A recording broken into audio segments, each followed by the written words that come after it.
ായി അതേ മഹാനായ ശഖീഖുൽ ബൽഖി റളിയല്ലാഹു അൻഹു. ഇത് ഞാൻ ഇന്ന് വരെ എവിടെയും പറയാത്തൊരു സംഭവമാണ്. ഇന്നിപ്പോ വരുമ്പോ വണ്ടിയിൽ നിന്ന് ഇങ്ങനെ നോക്കിയപ്പോ കണ്ട ഒരു സംഭവമാണ്. അത് പറയാം. മഹാനവറുകൾ പറഞ്ഞതായി ഇമാം യാഫഈ റളിയല്ലാഹു അൻഹു പറയുന്നു, തലബ്നാ ഖംസൻ ഫവജദ്നാ ഫീ ഖംസിൻ. നമ്മുടെ 5 കാര്യം അന്വേഷിച്ചു, അത് 5 കാര്യത്തിലാണ് കിട്ടിയത്. 5 കാര്യം അന്വേഷിച്ചപ്പോ 5 കാര്യത്തിൽ കിട്ടി.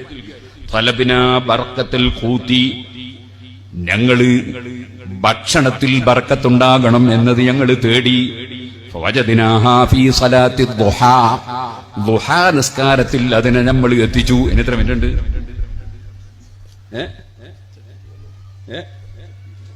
അത് നോക്കാം, 20 മിനിറ്റ്. ഫവജദ്നാഹാ ഫീ സ്വലാത്തി ദുഹാ, ഭക്ഷണത്തിലുള്ള ബർക്കത്ത് ദുഹാ നിസ്കാരത്തിൽ നമ്മൾ എത്തിച്ചു. അപ്പൊ ദുഹാ നിസ്കാരം നടത്തിയാൽ ഭക്ഷണത്തിൽ ബർക്കത്തുണ്ടാകും.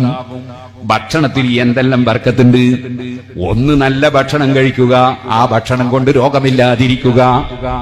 ഭക്ഷണം ഹലാലാവുക, നല്ല ഭക്ഷണമാവുക, ആ ഭക്ഷണം കൊണ്ട് ആരോഗ്യം കിട്ടുക, രോഗം വരാതിരിക്കുക.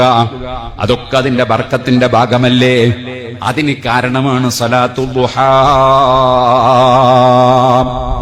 വതലബ്നാ ദിയാഅൽ ഖുബൂരി, ഖബറിൽ വെളിച്ചം കിട്ടണം എന്നത് നമ്മൾ അന്വേഷിച്ചു.